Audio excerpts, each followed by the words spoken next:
মা আর তোমার সাথে কথা কওয়া পারবো না মা, মারো আগুন লাগিছে আর হচ্ছে।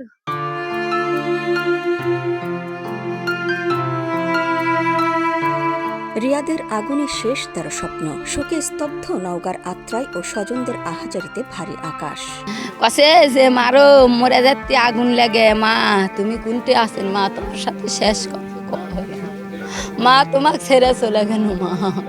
সংসারে সচ্ছলতা আনতে, পরিবারের মুখে হাসি ফোটাতে সৌদি আরবে পাড়ি জমিয়েছিলেন নওগাঁর 13 যুবক। প্রবাসের কঠিন জীবনেও স্বজনদের জন্য স্বপ্ন বুনছিলেন তারা, কিন্তু সেই স্বপ্ন অধরাই থেকে গেল তাদের। সৌদির রাজধানী রিয়াদের সোফা তৈরির কারখানায় ভয়াবহ অগ্নিকাণ্ডে পুড়ে প্রাণ হারিয়েছেন তারা। এই 13 জনের সঙ্গে প্রাণ হারিয়েছেন আরও 3 বাংলাদেশি। তাদের বাড়ি পাশের জেলা নাটোরে।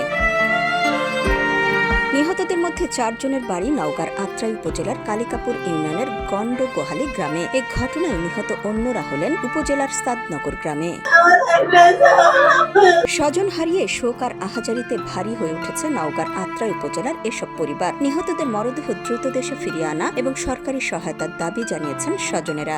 তাদের সংসার উপচার করার কেউ নেই, আমরা চাচ্ছি এটাই, তারা দ্রুত রাষ্ট্র আসুক এবং আইনি জটিলতায় যেন আটকে না যায়। আমার নাশটালে এসে দেওয়া লাগবে বাপ মায়ের বুকু।